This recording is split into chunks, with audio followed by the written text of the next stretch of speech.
दिगंबरा दिगंबरा श्रीपादवल्लभ दिगंबरा दिगंबरा दिगंबरा श्रीपादवल्लभ दिगंबरा. श्री स्वामी समर्थ. बाळा, आज तुझे सर्व भोग संपणार आहेत. तुझं नशीब उजळणार आहे. हा संदेश तू बघून दुर्लक्ष करू नकोस. तुझ्या सर्व इच्छा आता पूर्ण होणार. तुझे घर आनंदित होईल, भाग्योदय होईल. आज देव तुला आनंदाची गोड बातमी देत आहे. हा संदेश ऐकल्याशिवाय पुढे जाऊ नकोस. ज्यांच्या समोर हा संदेश आला आहे त्यांचे आयुष्य आता बदलल्याशिवाय राहणार नाही. कारण स्वामी स्वतः तुमच्या घरात येऊन तुम्हाला आशीर्वादित करत आहेत. देव काय म्हणत आहे ते ऐका, नाहीतर पश्चाताप होईल. तुझ्या मनातील प्रत्येक इच्छा स्वामी माऊली आज पूर्ण करणार आहेत. होय बाळा, आजचा दिवस तुझ्यासाठी खूप महत्त्वपूर्ण आहे. दुर्लक्ष करू नकोस. ज्या बातमीची तू वाट बघत होतास तीच बातमी आता तुला मिळणार आहे. जे तुला हवे आहे ते स्वामी माऊली आज तुला मिळवून देणार आहेत. तुझी सर्वात मोठी मनोकामना आज पूर्ण होणार आहे. असते प्रत्येक जणांना अपेक्षा, पण तू माझ्याकडून अपेक्षा ठेव. तुझ्या सर्व इच्छा मी पूर्ण करेन. प्रत्येक जण वेगळ्या स्वभावाचा असतो. सगळ्यांनी आपले मत लावून धरली तर भांडण सुटत नाही, उलट भांडण वाढतात. समजूतदारपणा दाखवला तर भांडण टाळता येतं. असं करू नकोस, तसं कर असं सांगायचं सोडून बरं तुझं मत चांगलं आहे असं म्हटलं तर गोष्टी अगदी सोप्या होतात. समजूतदारपणा नेहमीच समोरच्याला पटवून देणे नाही, तर कधी कधी स्वतःला समजून घेणे गरजेचे आहे. छोट्या चुका माफ करायला शिकायला हवं. अहंकारापेक्षा माणूस मोठा असतो हे कधीच विसरू नका. घर टिकवायचं असेल तर थोडं नमतं घ्या. जो नमतं घेतो त्याला कधीच दुःख होत नाही. कोणतीही गोष्ट जर तू ठरवलीस तर ती आता तुला प्राप्त होणार आहे. कोणी ठरवून सुद्धा तुझं वाईट आता करू शकणार नाही. तुझ्या भयंकर चिंतेचा आज शेवटचा दिवस आहे. बाळा, देव काय म्हणत आहे ते ऐक, नाही तर नंतर पश्चाताप करत बसशील. देवावरती जर विश्वास असेल तर होय, माझा देव महान आहे टाईप करा आणि या भक्तिमय चॅनलला सबस्क्राईब करा. हा संदेश शेवटपर्यंत ऐका. तुमच्या घरातील दुःख वेदना नाहीशे होतील. जर मानसिक त्रास होत असेल तर स्वामींना आठवण करत राहा. त्या त्रासातून मुक्तता होईल. स्वामी म्हणतात, बाळा, मी तुझ्या सोबत आहे. आज तुझ्या मनोकामना पूर्ण होणार आहेत. स्वामी माऊली आज तुला ते सर्व काही मिळवून देणार आहेत. आपण काय करावे? घर म्हणजे माणसाला भक्कम आधार देणारी जागा. पण जर त्याच घरात सतत भांडणे होत असतील, मनाला खूप त्रास होत असेल, दुःख वेदना होत असतील तर काय करावे? सुखाने जगायचं तर घरात शांतता असायलाच हवी. प्रत्येक घरात कधीतरी वाद होतच असतात. प्रश्न हा आहे की भांडणाचा आपल्या मानसिक आरोग्यावर परिणाम होऊ नाही द्यायचा. काही लोक छोट्या छोट्या गोष्टीवरून मनाला लावून घेतात आणि वेगवेगळ्या समस्या तयार होऊ लागतात. अशा घरात कोणी पोटात दुखणे घेऊन बसतात, कोणाचे सतत डोके दुखत असतं. अशा घरात नीट झोप सुद्धा लागत नाही. तर काही जणांना या तणावामुळे, टेन्शनमुळे अक्षरशः वेड लागण्याची वेळ येते. अशा वेळी मन शांत ठेवून राहणे खूप गरजेचे आहे. भांडण टाळावे. शक्य नसेल तरी त्याचा ताण कमी कसा करायचा हे शिकायला हवं. काही लोक भांडण झाल्यावर शांत बसतात, काही लगेच उत्तर देतात, पण शेवटी त्रास हा घरातील सगळ्यांनाच होतो. आरडाओरडा, सतत वादविवाद यामुळे घरातील वातावरण बिघडतं आणि मानसिक शांतता हरवते. घरात लहान मुले असतील तर त्यांच्या मनावर वाईट परिणाम होतो.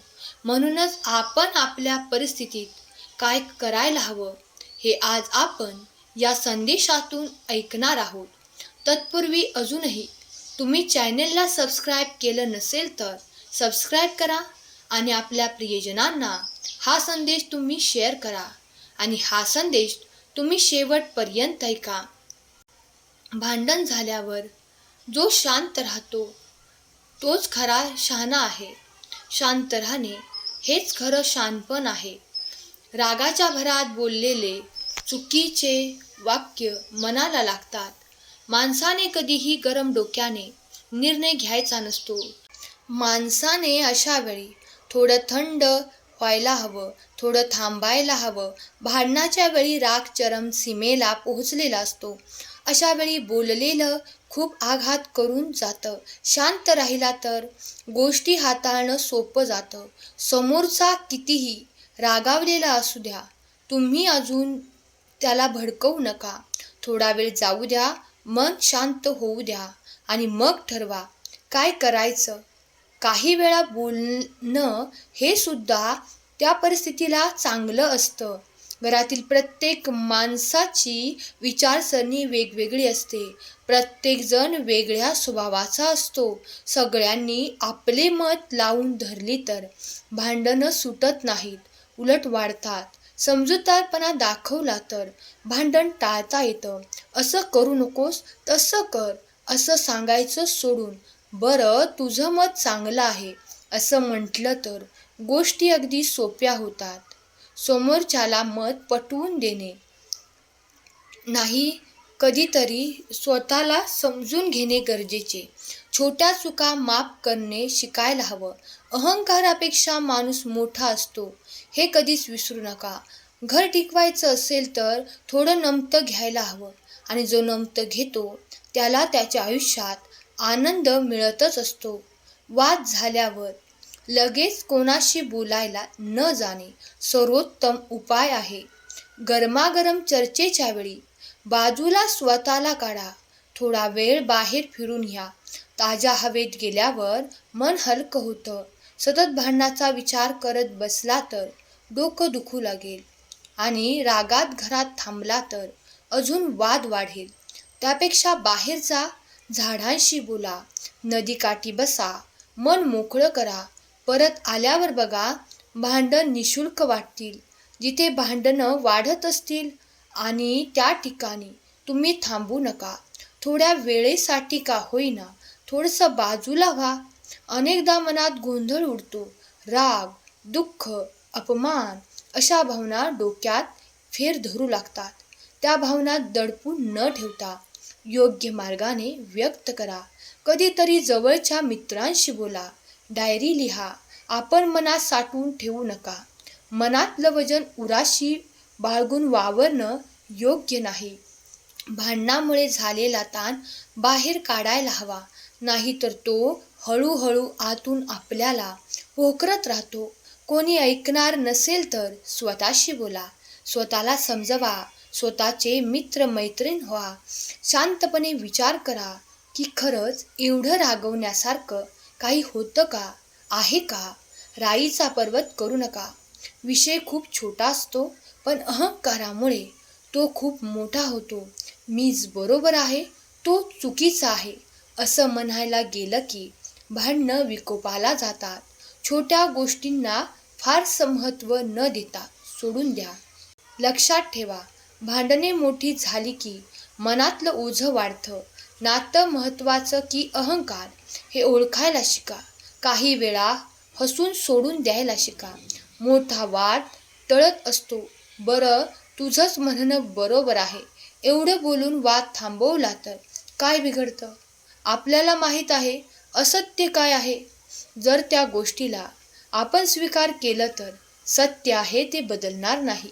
रोज प्रेमाचे 2 शब्द एकमेकांशी बोलले तरी घरात गोडवा येतो. छोट्या छोट्या गोष्टींना एकमेकांना प्रोत्साहन द्या. समाजाचा अभाव म्हणजे भांडणं करत बसू नका, त्यामुळे गैरसमज वाढतात. मोकळेपणाने बोला, समजून घ्या, सगळं सोपं होईल. आणि सगळ्यात महत्त्वाची गोष्ट, तुम्ही स्वतःला शांत ठेवा. छोट्या छोट्या आनंदाच्या क्षणी मोठ्या चिंता हलक्या होतात. चांगल्या गोष्टी लक्षात ठेवा, वाईट गोष्टी विसरून जा. त्यासाठी डोकं शांत ठेवायला हवं आणि ते डोकं शांत ठेवण्यासाठी नामस्मरण करा, भगवंताचे चिंतन करा. मी स्वामींचा लाडका भक्त कमेंट करा. आपल्या प्रियजनांना हा संदेश शेअर करा. काही गोष्टी विसरल्या तरच नात्यात गोडवा टिकतो. भूतकाळ विसरा. तुम्ही भूतकाळ उगाळत बसला तर सुख कधीच मिळणार नाही.